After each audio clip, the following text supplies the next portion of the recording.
बीच में रह करके आपको डर लगता है। इसी प्रकार यहाँ पर भी ये भी जीव रहते हैं, उन्हीं के बीच में रहता हूँ, मेरे को डर लगने कोई सवाल नहीं उठता। लेकिन प्रारंभ दशा में जब मैं आया था उस समय ये सारे प्राणी मेरे को देख करके डरते थे, भागने लग जाते थे। लेकिन धीरे धीरे मेरे जीवों और जीने देखे भावना को समझ करके शांति के साथ बैठना और देखना और सहयोग करना प्रारंभ कर दिया है। ये जो जंगल की आप साधना कर रहे हैं, किस प्रकार की अनुभूति आपको हो रही है महाराज जी? मैं अपने आप को इतना हल्का महसूस कर रहा हूँ, अपने आप को इतना हल्का महसूस कर रहा हूँ, उसका कथन करना भी असंभव सा लगता है। इतना निर्विकल्प, इतना निराकुल और इस प्रकार का आनंद अन्यत्र मुझे कहीं नहीं आया है। महाराज जी, आपकी नज़र में, आपकी दृष्टि में कौन से प्राणी हैं जो जंगल की साधना कर सकते हैं? कैसा होना चाहिए इंसान को, कैसा होना चाहिए जो जंगल में जाके साधना कर सकता है? जो दृढ़ वैराग्यवान रहता है, दृढ़ चारित्रवान रहता है, उपसर्ग, परिचय और बाधाओं में अविरल अपने साध्य को दृष्टि रखता है और निराकुलता और निर्विकल्प होता है, वही व्यक्ति जंगल की साधना कर सकता है, अन्यथा सामान्य व्यक्ति नहीं। पिछले 15 दिन से आप इस घनघोर जंगल में हैं और तप और साधना कर रहे हैं। आखिर कितने दिन का आपका ये प्रोग्राम है? कब तक आप यहाँ जंगल में इस तरह से साधना करेंगे महाराज जी? जब तक आप लोग मुझे यहाँ पर इस जंगल का आनंद लेने देंगे तब तक मैं जंगल में। महाराज जी, क्या कोई श्रावक अपने मुनि के लिए बाधक बनता है क्या साधना में? साधक, उनको लगता है श्रावक को मैं बाधक नहीं बन रहा हूँ, क्योंकि वो साधना को नहीं समझता है, क्योंकि वो साधना नहीं किया है। साधक को मालूम है कि वो बाधक हैं क्या साधक हैं। आहार चर्या तक तो साधक तक ठीक है, उसके पश्चात 1 मिनट की देरी भी उनके लिए बाधक ही उपस्थित हो जाए। यहाँ मुझे पता चला कि महाराज जी आप जंगल से कब प्रकट होते हैं, कब विलीन हो जाते हैं, पता नहीं चलता। ऐसी कौन सी शक्तियाँ हैं महाराज जी कि एक क्षण में आप विलीन हो जाते हैं और एक क्षण बाद आप नजर आने लगते हैं? हाँ, मैं अपने आप में लीन हो जाता हूँ, लवलीन हो जाता हूँ, विलीन हो जाता हूँ। जब मैं अपने आप में विलीन हो जाता हूँ तब मुझे मालूम नहीं पड़ता कि कौन आ रहा है, कौन जा रहा है, कौन दर्शन कर रहा है, किसको मैं दिख रहा हूँ, किसको नहीं दिख रहा हूँ, ये मुझे मालूम नहीं रहता। हो सकता है मैं जब अपने आप में, ये दृश्यमान संसार में मुझे जब अदृश्य हो जाता है तब मुझे मालूम नहीं पड़ता कि कौन आ रहा है, कौन जा रहा है और किसको दिख रहा हूँ, मैं किसको नहीं दिख रहा हूँ।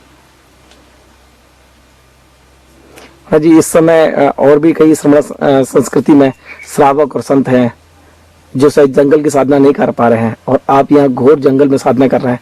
आप उनके लिए कोई संदेश देना चाहेंगे? अवश्य कहना चाहूँगा, श्रमण संत बनने के बाद साधुता का, श्रमणता का, शुद्धोपयोग का और साधना का स्वाद अपने जीवन में एक बार अवश्य ले। ये हमारे मुक्ति के लिए कारण सिद्ध हो जाएगी, अन्यथा बहुत अनर्थ हो जाएगा। यहाँ क्या आनंद, इतना आनंद है, इतना आनंद है, मुझे लगता है शिद्दत में इतना सुख नहीं है जितना सुख इस जंगल में निराकुल और निर्विकल्प साधना में है।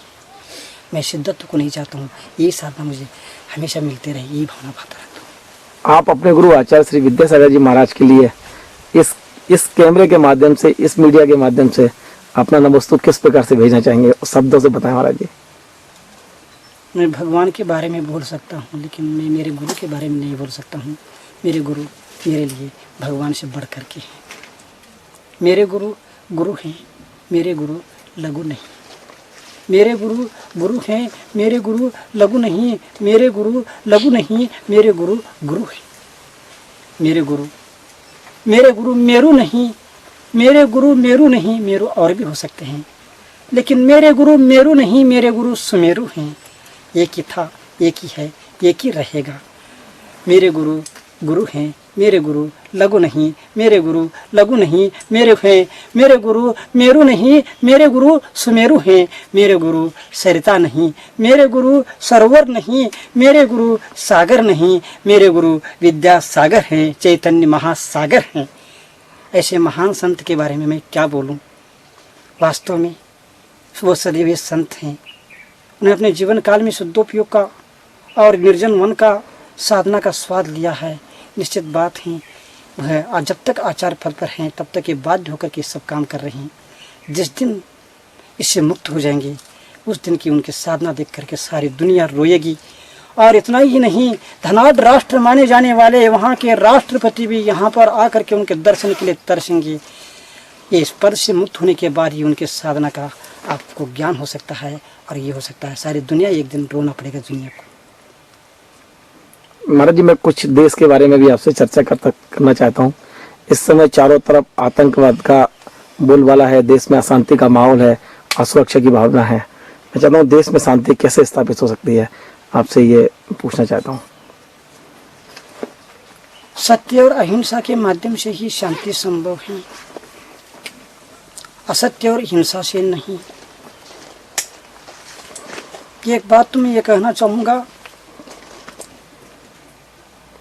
अहिंसा की हिंसा करके यदि हम शांति स्थापना करना चाहेंगे तो विष पी करके हम अमर होना चाहने जैसे की स्थिति है। जब तक अहिंसा और धर्म के शरण में नहीं जाएंगे तब तक देश में शांति और सुख को नहीं ये कर सकते हैं।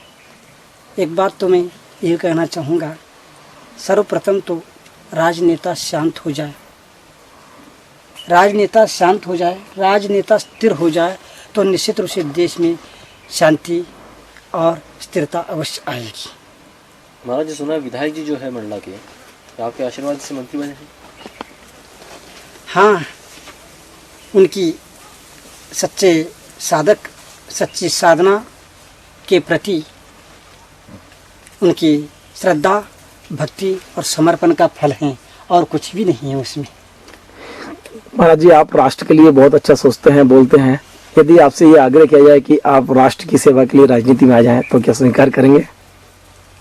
कदापि संभव नहीं है। आखिर आप लोग चाहते क्या है? जब दुर्लभता से कोई चीज को प्राप्त किया जाता है उसको छोड़ करके सुलभता से मिलने वाली चीज की ओर कौन जाएगा? अमृत को पीना छोड़ करके छाछ पीना कोई पसंद करेगा क्या? संभव नहीं है। लेकिन फिर भी यदि आप पूछना ही चाहते हैं तो मेरे से न पूछ करके मेरे गुरु से पूछ ले तो अच्छा रहेगा, क्योंकि सर्वा वही हैं, वो जो कहेंगे वही होगा, इसके अलावा कुछ भी नहीं होगा। हम महाराज जी पिछले 55 साल से लगातार आज़ादी की स्वतंत्रता की ये वर्षगांठ मनाते हैं।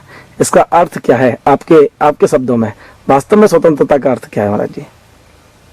क्या मैं ये पूछना चाहूँगा कि स्वतंत्रता का अर्थ आप जानते हैं क्या? स्वतंत्रता दिवस मनाने से हम स्वतंत्रता को आपने समझ लिया क्या? बहुत गंभीर विषय है।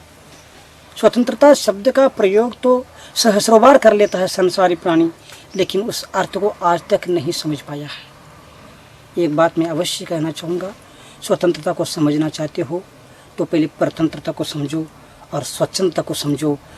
स्वतंत्रता, प्रतंत्रता और स्वच्छंदता को जब तक नहीं समझेगा संसारी प्राणी तब तक स्वतंत्रता को नहीं समझ सकता। ये निश्चित बात है। स्वतंत्रता से बढ़कर के संसार में कोई सुख नहीं है, लेकिन स्वतंत्रता इतना आसान नहीं है। आज मुझे दुख होता है, स्वतंत्रता के आड़ लेकर के स्वच्छंदता की ओर जा रही सारी दुनिया। घर परिवार, देश, प्रदेश के प्रत्येक व्यक्ति स्वतंत्रता का आड़ लेकर के स्वच्छंद होता जा रहा है। बहुत ही दुख की बात है। हम लोगों को बहुत सोचना चाहिए। किसी के दबाव में चलने का नाम भी स्वतंत्रता नहीं है। मुझे आज ऐसा लगता है ये देश स्वतंत्र तो हो गया है, लेकिन अभी भी दूसरों के दबाव में चलता है, इसलिए मैं इसको स्वतंत्रता नहीं मानता। महाराज जी, देश में आतंकवाद की समस्या बहुत तेजी से उठ रही है, इसका कोई हल है क्या? यदि धर्म को समझते हैं तो आतंकवाद एक दिन में समाप्त हो जाएगा। जहाँ सत्य है, जहाँ धर्म है, वहाँ समस्या नहीं है। जहाँ समस्या है न वहाँ पर धर्म है, न ही वहाँ पर सत्य। समस्याओं का समाधान